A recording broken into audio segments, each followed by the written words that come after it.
अमित शाह जिक्र करते हैं आजम का। हम पूछना चाहते हैं अमित शाह, आपने अल्ताफ का क्यों जिक्र नहीं किया? यही काशगंज का अल्ताफ जिसको इल्जाम था कि कोई बच्ची को लेकर भागा, अल्ताफ को लाया गया पुलिस स्टेशन में और दुनिया को बताया गया कि 2.5 फीट की नल की टूटी से अल्ताफ ने खुदकुशी कर ली। अगर कोई पुलिस का काशगंज का जो सस्पेंड हुआ है, अगर वो मुझे ले जाकर उस बैतुल खला में टॉयलेट में अपने गले में रस्सी डालकर मुझे बताएगा कि इससे आदमी मर सकता है और वो अगर मरने के करीब आएगा तो मैं खुद रस्सी निकाल लूंगा उसके गले से, बताओ हमको, बताओ हमको। 2.5 फीट की टूटी को कोई खुदकुशी कर सकता है? और अल्ताफ की जान ले ली गई। वो काशगंज के जिन पुलिस के ओहदेदारों को सस्पेंड किया गया वो नाकाफी है, उनको अरेस्ट होना चाहिए, 302 का मुकदमा लगना चाहिए, 302 का मुकदमा लगना चाहिए, मर्डर का चार्ज लगना चाहिए, उनको जेल को भिजाना चाहिए, मगर नहीं करेंगे क्योंकि मरने वाले का नाम अल्ताफ था, मरने वाले का नाम अल्ताफ था। अगर मरने वाले का नाम गुप्ता होता या आलाजाद का होता तो पुलिस भी सस्पेंड, पुलिस भी गिरफ्तार, मुख्यमंत्री पहुंच जाते उसके घर को, मगर मरने वाला मुसलमान है, इसलिए खाली सस्पेंशन पर बात या ट्रांसफर पर बात खत्म हो जाती है।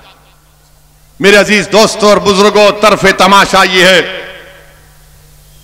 कि 2:30 बजे अल्ताफ की मौत होती है और 4 बजे 1.5 घंटे के बाद काशगंज की बहादुर पुलिस योगी आदित्यनाथ की गवर्नमेंट में 2:30 बजे अल्ताफ की मौत और 4 बजे अल्ताफ के खिलाफ उल्टा FIR किया जाता है। और अल्ताफ की मौत कौन की? FIR में क्या लिखते हैं कि नामालूम पुलिस वालों ने, नामालूम पुलिस वालों ने अल्ताफ को मार दिया। अच्छा, ये क्या आसमान से आए थे कि अल्ताफ को खुदकुशी देकर उड़ के चले गए, या नागपुर से आए थे? कहां से आए थे? नामालूम, अंग्रेजी में कहा अनडिस्क्लोज्ड, अननोन पीपल। वाह बाबा, क्या सरकार चला रहे आप। ये मजाक, एक इंसान, एक बाप को अपने बेटे से महरूम कर दिया गया और बाप से खाली पेपर पर अंगूठा ले लिया गया और लिख दिया गया कि इसका बाप तो खुश है हमसे। हां, जिस तरह देश की जनता योगी और मोदी से खुश है, सब खुश है, फिर सबको आप अंगूठे पे दबा दो और ले लो, मगर एक बाप ने तो अपने बेटे को खोया है ना। और याद रखो, जो लोग जुल्म करते हैं, अगर मैं भी जुल्म करता हूं तो मुझे अल्लाह कभी नहीं माफ करेगा। अल्लाह सुब्हाना व तआला जालिम के जुल्म को कभी नहीं बर्दाश्त करता। और एक मजलूम की आंख में जब आंसू आते हैं तो अल्लाह की रहमत जोश में आ जाती है। तुमने एक बाप से उसका बेटा छीना, इंशाअल्लाह ताला अल्लाह इंसाफ करेगा। अल्लाह की लाठी में देर है, अल्लाह की लाठी में आवाज है, याद रखो। तुमको मालूम भी नहीं होगा, तुमको मालूम भी नहीं होगा जिन्होंने अल्ताफ को मारा, जो जुल्म कर रहे हैं, चाहे किसी मजहब के हो, डरो अल्लाह से, डरो कुदरत के निजाम से। जुल्म करने वालों, फिरौन भी जुल्म किया, नमरूद भी जुल्म किया, यजीद भी किया, मगर इनका जुल्म खत्म हो गया। दुनिया में नाम हक का था, हक का रहेगा। दुनिया ने मजलूमों को इंसाफ दिला और इंसाफ मिलेगा इंशाअल्लाह ताला। मेरे अजीज दोस्तों और बुजुर्गों, और फिर आप ये भी देखते हैं कि लोग बार बार मुझसे कहते हैं कि सेकुलरिज्म की बात, लोग बार बार कहते हैं कि असदुद्दीन ओवैसी तुम सेकुलरिज्म को कमजोर करना चाहते हो। मेरा उनसे एक सवाल है, मेरा उनसे एक सवाल है, जरा ये बता दो कि जब 3 अक्टूबर को आमिर खान खिला बंडी पर अपने कपड़े बेच रहा था, तो दो लोग आकर उसको मारते हैं कि कहा ये नारा लगाओ JSR का। उसने नहीं लगाया तो उसको मारा और पीटा गया। फिर एक लड़का है नियाजी, फरमान नियाजी, बरेली का अलीगढ़ से जा रहा है ट्रेन में। ये देख लिया उसको ये लोग जो मुसलमानों से नफरत करते हैं, बल्कि मुसलमानों से नहीं बल्कि भारत से नफरत करते हैं। वो भारत के संविधान से नफरत करते हैं। वो भारत के प्लुरलिज्म, डाइवर्सिटी, भाईचारगी से मोहब्बत नहीं करते, नफरत करते हैं। उन्होंने इस फरमान नियाजी से कहा, तेरे चेहरे पे दाढ़ी क्यों है, तू कुर्ता पैजामा क्यों पहना हुआ है? और जब उस बच्चे ने कुछ नहीं कहा तो उसके कपड़े फाड़ दिए। पूरी ट्रेन में, कंपार्टमेंट में हो रहा है ये, किसी अलीगढ़ के किसी गली कूचे में अंधेरे में नहीं हो रहा है, ट्रेन में हो रहा है। इसको मारा और पीटा गया, इसकी ऐनक को तोड़ दी गई और ट्रेन में सब बैठने वाले बैठकर तमाशा देख रहे हैं। किसी में इतनी हिम्मत नहीं हुई कि क्या कर रहा है तू, बच्चे को छोड़ दे। ये नफरत है, ये नफरत है ना।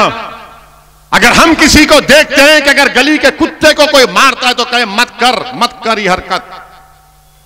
आप ये देखते हैं और आकर मुझे सेकुलरिज्म की तालीम देते हैं। कौन से सेकुलरिज्म की तुम बात करते हो मेरे सामने? कौन से?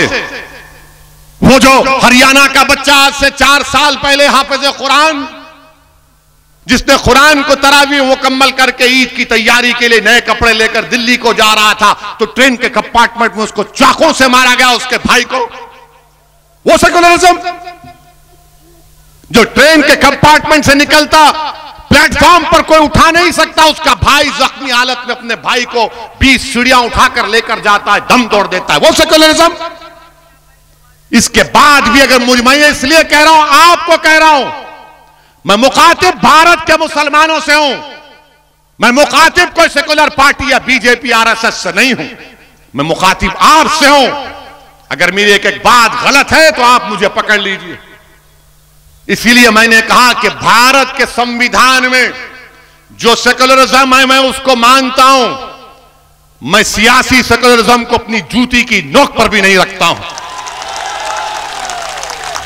भारत का सेकुलरिज्म संविधान का अलग है, जो हमारे मुजाहिदीन आजादी ने ख्वाब देखा था, जो वो खुद उस पर अमल करते थे।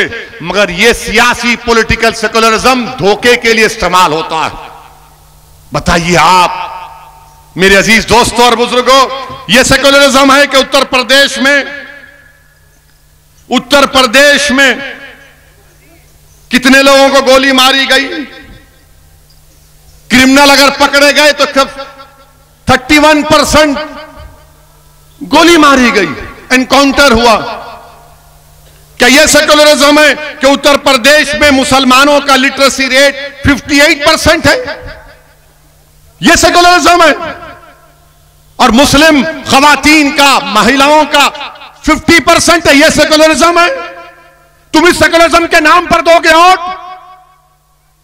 किस बुनियाद पर आप वोट देंगे बताओ मुझे। या यह सेकुलरिज्म है कि हाई स्कूल में खाली मुसलमानों के 3% बच्चे, ग्रेजुएशन में सिर्फ 2% बच्चे, यह सेकुलरिज्म के नाम पर आप वोट देंगे? किस बुनियाद पर आप वोट देंगे? अगर उत्तर प्रदेश और भारत का मुसलमान इन चीजों को गौर नहीं करेगा, या आदाद और शुमार को, डेटा को गौर करके एक सही फैसला लो।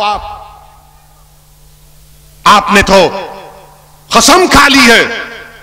हम जिस मिलते हैं तो बोलते हैं असद साहब आप बहुत अच्छा बोलते हैं, पार्लियामेंट में दबाकर बोलते हैं, टीवी पर बहुत अच्छा बोलते हैं। हम जब आप टीवी पे आते हैं हम लोग सब घर के लोग बैठकर देखते हैं। मैंने पूछा क्या मैं कोई गुलकार हूं? क्या आप मुझे देखकर मेरे गाना सुनने के लिए बैठते हैं? आप बहुत अच्छी तकरीर करते तो क्या करूं, गाना गाऊं, हारमोनियम लाऊं नेक्स्ट टाइम? मेरे अजीज दोस्तों और बुजुर्गों, आपको बेदार होना है। जिस दिन आप बेदार हो जाएंगे, आपकी वोट की अहमियत भी नहीं है, मैं कह रहा हूं आपको।